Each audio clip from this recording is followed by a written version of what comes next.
आज हमारे हाथ जो कहानी लगी है वो किसी महाकाव्य से कम नहीं है। बिल्कुल।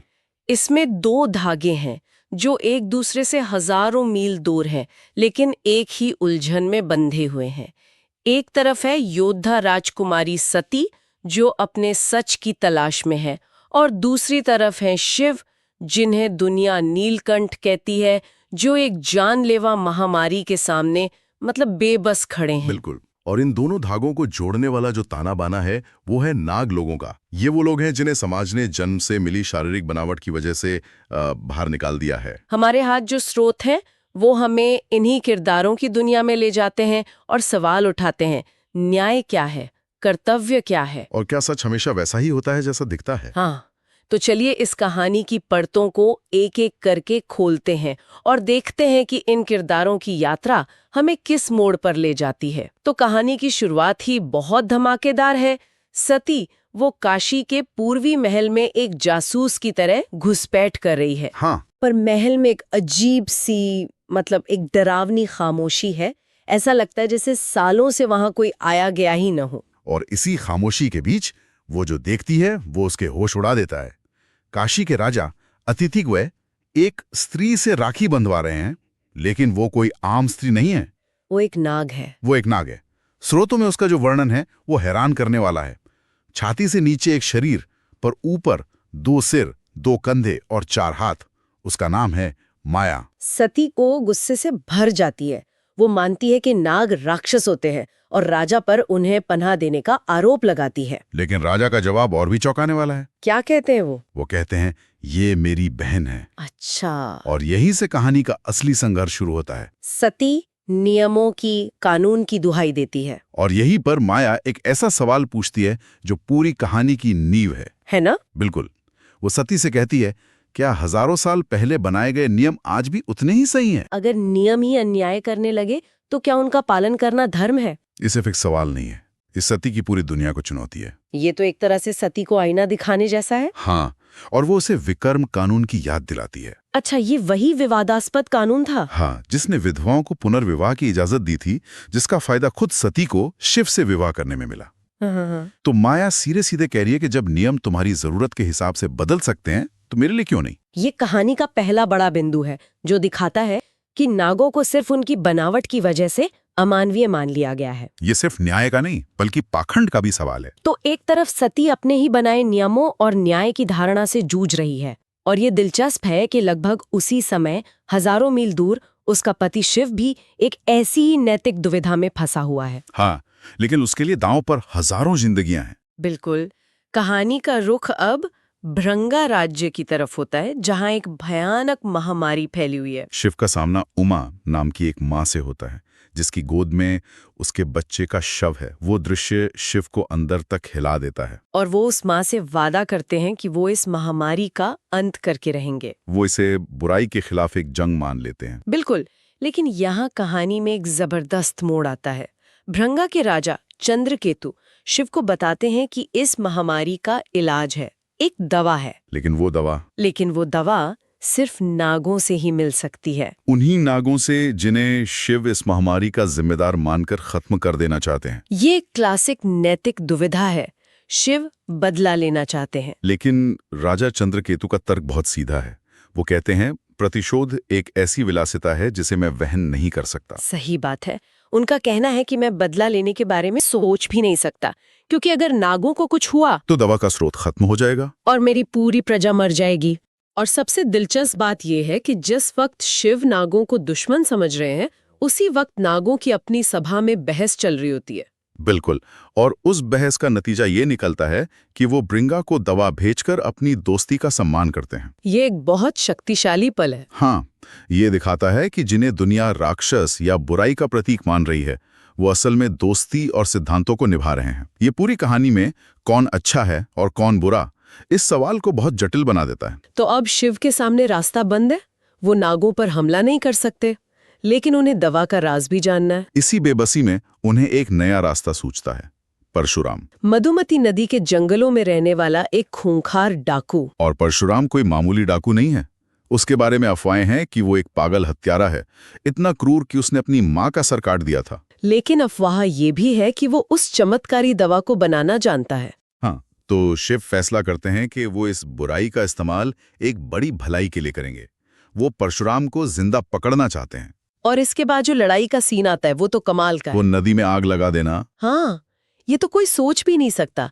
ये दिखाता है कि शिव का सामना किसी मामूली डाकू से नहीं हो रहा। वो बहुत चालाक और खतरनाक है। इस लड़ाई में बहुत खून खराबा होता है। हाँ, और इसी लड़ाई में शिव के एक बहुत वफादार और बहादुर सेनापति द्रुपद की मौत हो जाती है। ये शिव के लिए एक बहुत बड़ा व्यक्तिगत झटका है। इस एक मौत से ये मिशन उनके लिए सिर्फ दवा खोजने का नहीं, बल्कि बदला लेने का भी बन जाता है। बिल्कुल।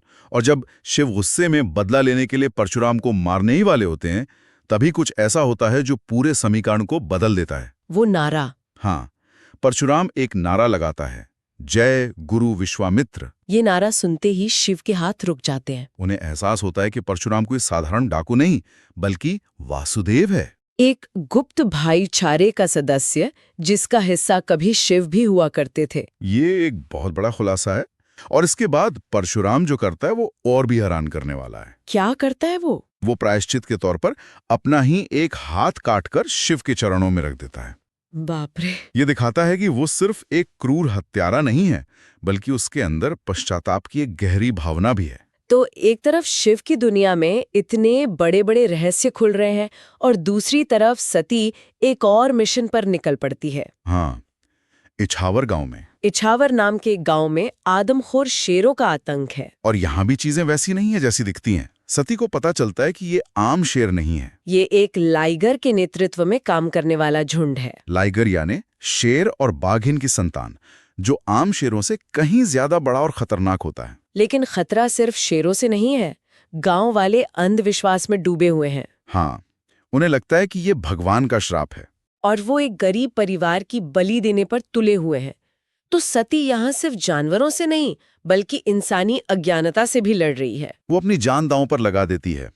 एक पल ऐसा आता है जब सती और उसके सैनिक पूरी तरह से शेरों से घिर जाते हैं और लगता है कि अब सब खत्म। और ठीक उसी पल 100 नाग सैनिक उनकी मदद के लिए आ पहुंचते हैं। और यहीं पर कहानी का सबसे बड़ा, सबसे भावुक रहस्य सामने आता है। एक नकाबपोश नाग जिसका सिर हाथी जैसा है, सती की जान बचाता है। और जब नागों की रानी अपना नकाब हटाती है तो उसका चेहरा हूबहू सती जैसा है। वो खुलासा करती है कि उसका नाम काली है और वो सती की जुड़वा बहन है, जिसे जन्म के बाद समाज के डर से त्याग दिया गया था। और हाथी जैसे सिर वाला वो योद्धा कोई और नहीं बल्कि गणेश है, सती का अपना बेटा, जिसे जन्म के बाद मृत बताकर उससे छीन लिया गया था। ये एक ऐसा पल है जो सती की पूरी जिंदगी को पलट कर रख देता है। उसे पता चलता है कि उसके पिता सम्राट दक्ष ने उससे इतना बड़ा झूठ बोला था। उसकी पूरी पहचान, उसके सारे विश्वास एक धोखे पर टिके हुए थे। बिल्कुल, ये सिर्फ एक पारिवारिक पुनर्मिलन नहीं है, ये सती के लिए सच्चाई का वो भयानक पल है जिसका सामना करना बहुत मुश्किल है। जब शिव काशी लौटते हैं तो वहां ये पूरा परिवार मौजूद है। पहले तो वो अपनी साली काली से मिलकर बहुत खुश होते हैं, लेकिन जैसे ही उनकी नजर गणेश पर पड़ती है, वो सन्न रह जाते हैं। क्यों? क्या देख लेते हैं वो? गणेश के हाथ में वही सर्प, ओम वाला कंगन है, जो शिव को मंदार पर्वत पर उनके भाई बृहस्पति के हत्यारे के पास मिला था। ओहो! और शिव का सारा संयम टूट जाता है। वो गणेश को अपने भाई का हत्यारा घोषित कर देते हैं और उसे अपने घर से निकाल देते हैं। ये तो बहुत ही विस्फोटक स्थिति है।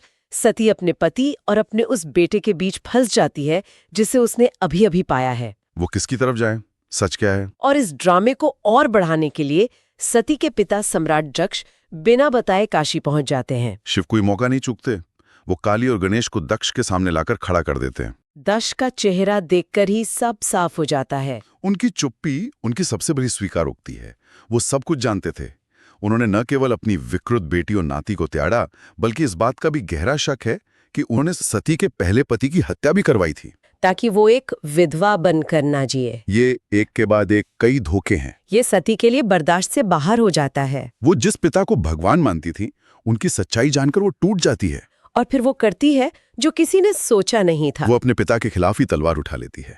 और उन्हें हमेशा के लिए अपनी जिंदगी से निकाल देती है। ये उसके लिए एक तरह की आजादी है, नियमों और झूठ से आजादी। इसको चरित्र का एक बहुत बड़ा मोड़ है।